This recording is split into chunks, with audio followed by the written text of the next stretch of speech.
皆様ごきげんよう。 JC インサイトのお時間です。現在私はですね、フロリダオーランドにおります。 CPAC2022 の真っ只中で、本日は土曜日2月の26日になります。今日はですね、特別にアメリカでは大人気の下院議員、ビリー・ロング下院議員にお越しいただきました。ビリー・ロング議員、本当に今日はお忙しい中ありがとうございます。Thank you very much for the invitation and having me on the program here. Thank you. はじめにビリー・ロング議員のプロフィールを簡単に紹介したいと思います。ビリー・ロング議員は1955年の8月、ミズーリ州スプリングフィールドで生まれました。そしてビリー・ロングオークションLLC というですね、有名な競売の会社をお持ちで、競売のプロとしてですね、ぜひ皆さんにも聞いていただきたいんですけれども、ものすごいまくし立てるオークションのスペシャリストとしての腕をお持ちです。ちょっとそれを置いとくんですけれども、2011年にミズーリ州選出の下院議員として現在までずっと務めておられます。そして今回のポイントは、ロング議員はですね、米国議会日本研究グループの共同議長を務めておられるということです。で、これは93年に創設された超党派の議員グループでして、約75名の現職の連邦上院下院議員を擁して、各種講演会、それから勉強会を実施して、議会における対日の理解を深めるという目的で創設されたものです。で、この米国議会日本研究グループをずっとですね、引っ張ってこられた長年の栄誉を通じましてですね、2021年の去年ですね、旭日賞の勲章も受賞されておられます。今日はそのあたりからですね、伺いまして、ビリー・ロング議員と日本とのつながりについて深めてみたいと思います。じゃあ、早速質問させていただきたいと思います。まず最初の質問させていただきます。ビリー・ロング議員は今申し上げたアメリカの米国議会日本研究グループの共同議長を務めておられますけれども、これを務められて、その前から日本に対する理解は結構深かったんでしょうか。あるいはこれを務められてから日本に対する理解が深まった。こんな感じでしょうか。Was not very familiar with Japan at all when I started as co-chair of the Congressional Study Group on Japan, but I knew what an important part of the world that is and what a treasured ally that Japan is to the United States. So when the role opened up as co-chair, Shelley Moore Capito, who's now a senator, was a congressman, and she was in that position before me. And when she decided to run for the Senate, they decided they needed someone to take over that role, and it's a bipartisan effort. There's Diana DeGette is the Democrat. She's from Denver, Colorado, representative, and so they came to me and asked me because they wanted someone that was available and friendly and open. And like I said, they always said that President Obama pivoted to Asia, but I pivoted to Asia before he did because I realized what an important part of the world that is and what a great treasured ally that Japan is. And I've thoroughly enjoyed my time as co-chair. It's a great, great experience, and I take a congressional delegation over there every year. ありがとうございます。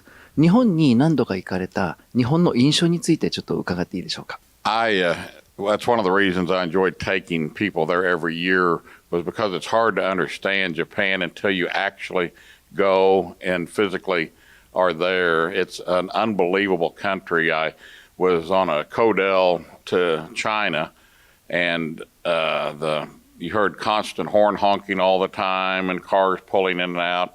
Then we went from there to Japan on a different Codel on the same trip, and I heard one car honk the whole time I was there, so quite a difference. I've also noticed there's no trash cans in Japan because apparently it's impolite to throw your trash away. People will put it in their pocket and throw it away when they get home, which is not anything like the United States of America. When you see trash up and down our highways, so Japan's a beautiful, beautiful country, and so I really, really have enjoyed all my trips over there. なるほど。ありがとうございます。実際この米国議会の日本研究グループの代表を務められたことによって、ちょうど2021年、その日本での旭日賞という勲章をですね、受賞されておられますけれど、勲章を日本で受賞された感想などありましたらお聞かせください。I was incredibly honored whenever they called and told me that I was to receive the Order of the Rising Sun, and it was during COVID, so we couldn't have the ceremony right away, and they also said, don't tell anyone because we don't want them to know until you have the presentation, the ceremony, but it was an incredible honor. They told me at the ceremony, I haven't verified this, but since they've been giving out the award, which was back in the 1800s, I'm the only second Missourian to receive the award, and it was an honor of a lifetime. ありがとうございます。それではですね、ちょっと日米関係について伺ってみたいと思います。バイデン政権になってから約1年が経ちました。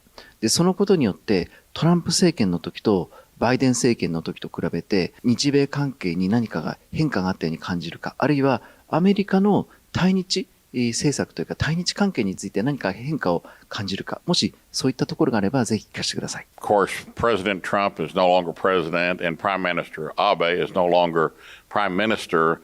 Prime Minister Abe and President Trump had a great relationship, and I don't think that we'll ever have as close a ties as what those two had, because they had a real affection for each other, and that's what I say is that there's a chemistry between Americans and Japanese, between the Japanese people and American people. It's hard to explain, but there's a real chemistry. However, if anyone wants to go to Japan and wants to do business in Japan, they need to be prepared for establishing relationships. They're not going to accept you the first time or second time. They're going to kind of check you out, and you have to establish a good rapport with the Japanese people. And then, I don't know, the third or fourth trip, they're so excited when you walk in the room, and I've always felt very welcomed. And so I hope that it's been a little hard to tell since the travel's been limited with COVID between Japan and the United States. So I'm not sure exactly what the Biden administration, but I hope that they realize what a cherished ally Japan is. なるほど。おっしゃる通りだと思います。実際2019年の2月に議員団を率いて日本に入られて安倍首相ともお会いになっていると思うんですが、当時の安倍首相の印象などあれば何か聞かせていただけますか？ It was, he was always very warm and welcoming to our delegation when we would come in. And of course the escalator, it's the first time I'd seen an escalator that went both ways. Because when we got there, it went up, there was only one escalator, and I thought, how are we going to get down? I didn't realize they reversed it. But on one trip in particular, he had been here to play golf and visit with President Trump for the first time. And so I took him a dozen golf balls and a golf hat and a golf towel. And when I walked in, they said, it's against protocol. You cannot give the Prime Minister a gift. And I said, that's fine, because I'm going to give him 3 gifts. And I had explained that to President Trump. We'd had a meeting with some of Trump's early supporters, Senator Marshall Blackburn, who was in Congress then, and different members at the White House. And the press was there. But I thought they were just shooting B-roll for later. I didn't know that we were on live TV. And so I started talking about Prime Minister Abe and President Trump, because we were going to be leaving 2 days later to go to Japan. And I told him that I'd say hi to him and to Abe for the president. And so when we sat down and Prime Minister Abe opened his remarks, he didn't look at the chair. He looked at me, and he said, Congressman Long, I saw you talking about me on Fox News. And I thought that was pretty funny, because I didn't realize I was on live TV when I was making my comments. And he did say that his grandfather played golf with Eisenhower, President Eisenhower, and then he had played golf with Trump. That's the only 2 prime ministers to play golf with American presidents, which was something else I found interesting. And one thing I want to add before we go on to the next question, the fish market in Japan, where they have the auction, I would always get the delegation up at 5:30 on the bus at 5:30 in the morning to go over, because of the auction aspect, and to see that magnificent fish market. And that's something else, until you see it, you can't believe it. And then we'd have fresh sushi at 7 o'clock in the morning, which was always a great experience. 本当に貴重な細かい詳細に入った思い出をいろいろ聞かせていただいてありがとうございました。